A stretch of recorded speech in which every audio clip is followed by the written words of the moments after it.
Students आपको necessary journal entries पास करनी है for the following transactions on dissolution of the firm of Avyan and Shruti after various assets other than cash and third party liabilities have been transferred to realisation account. यानी कि ये लोग जितने भी एसेट्स हैं कैश के अलावा और जो थर्ड पार्टी लायबिलिटीज हैं उनको पहले ही रियलाइजेशन अकाउंट में ट्रांसफर करके क्लोज कर चुके हैं।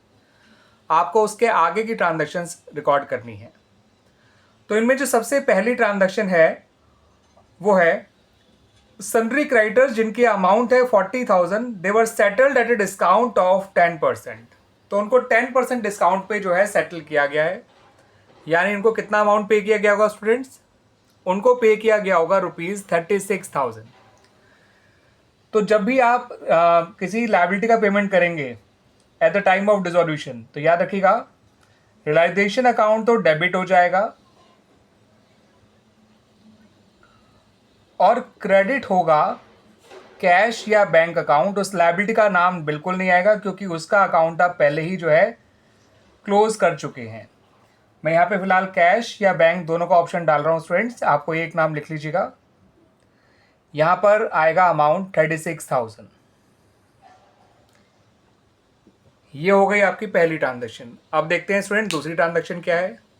दूसरी ट्रांजैक्शन में कहा है कि अनरिकॉर्डेड कंप्यूटर है, अनरिकॉर्डेड कंप्यूटर, ठीक है स्टूडेंट्स, वो है ₹50,000 का। उसको टेक ओवर किया है श्रुति ने, मैं उसके लिए एस का नाम लिख रहा हूं, ठीक है स्टूडेंट्स।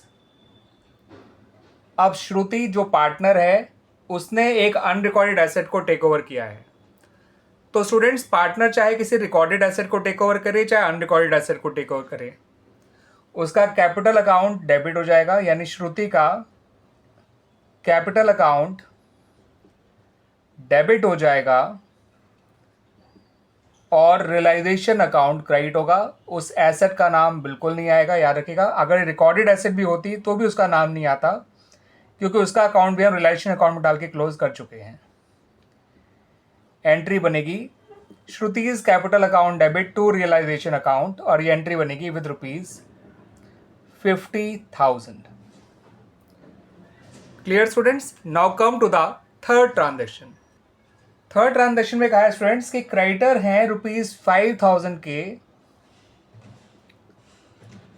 उन्होंने टेक ओवर किया है डेटर्स को जो कि है ₹8,000 के in full settlement of their claim. तो स्टूडेंट्स अगर कोई लायबिलिटी किसी एसेट को अपने क्लेम के फुल सेटलमेंट में टेक ओवर कर लेती है, ठीक है, यानी ना ही हमें कोई पैसा देना पड़ रहा है उसको, ना ही पैसा कोई हमें उससे मिलेगा, तो ऐसे में हम कोई एंट्री रिकॉर्ड नहीं करते हैं, ठीक है।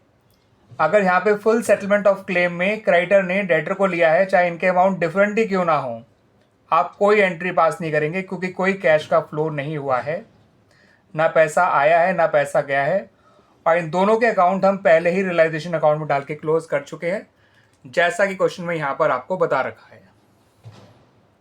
ट्रांजैक्शन नंबर 4 की बात करें तो debit balance of P&L account आपको दे रखा था, ठीक है, on the date of dissolution, और ये बैलेंस था ₹42,000 का। तो स्टूडेंट्स ये एक एक्यूमुलेटेड लॉस होता है, इसको कभी रिलेशन में डाल के क्लोज नहीं किया गया होता, ठीक है, तो अभी भी नहीं किया गया होगा। इसको हम डायरेक्टली पार्टनर्स में डिस्ट्रीब्यूट कर देंगे उनके पुराने प्रॉफिट शेयरिंग रेशो में, जो कि हमें नहीं दे रखा है, तो we take it as equal. और अव्यान और श्रुति दोनों के कैपिटल अकाउंट को हम लोग डेबिट कर देंगे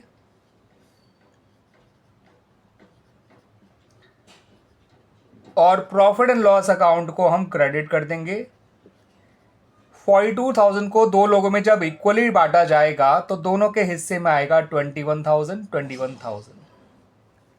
ठीक है स्टूडेंट्स, एक्यूमुलेटेड लॉस का रियलाइजेशन अकाउंट से कोई रिलेशन नहीं होता है।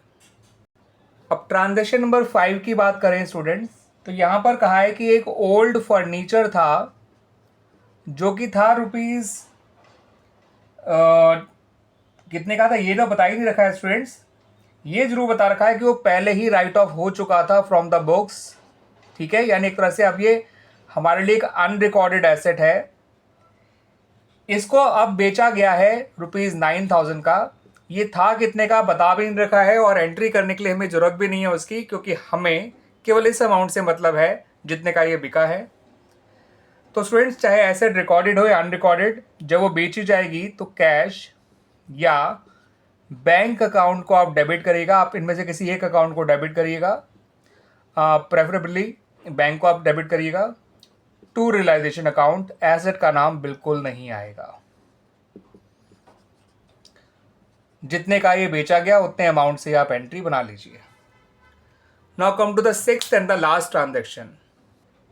तो स्टूडेंट्स, आपको यहाँ पे रियलाइजेशन एक्सपेंसेस दे रखे हैं 11,000, और ये बता रखा है कि वो श्रुति ने पे करे हैं, ठीक है स्टूडेंट्स। अगर रियलाइजेशन एक्सपेंसेस पे तो पार्टनर कर रहा है, मगर बता नहीं रखा कि बेयर कौन कर रहा है, तो ये बॉर्न बाय फर्म है और पेड बाय पार्टनर है, ठीक है। ये रियलाइजेशन एक्सपेंसेस हैं ₹11,000 के। तो कोई भी एक्सपेंस जिसे फर्म बेयर कर रही है, ठीक है, अब बता नहीं रखा था कौन बेयर कर रहा है, तो फर्म ही बेयर कर रही होगी। तो आप रियलाइजेशन अकाउंट को तो डेबिट करिए, क्योंकि इसे फर्म बेयर कर रही है इन एक्सपेंसेस को, मगर कैश या बैंक अकाउंट को मत क्रेडिट करिए।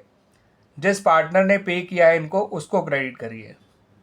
तो किसी भी एक्सपेंस को born by firm but paid by partner case में हम रिलेशन अकाउंट को डेबिट करते हैं और उस पार्टनर के कैपिटल अकाउंट को क्रेडिट करते हैं जिसने इसको पे किया है। क्लियर स्टूडेंट्स, इस तरह से हमारा ये सारी ट्रांजैक्शन की जर्नल एंट्रीज बन गई हैं। उम्मीद करता हूँ कि आपको ये सारी एंट्रीज के जो एक्सप्लेनेशन है वो अच्छी तरह से समझ में आए होंगे।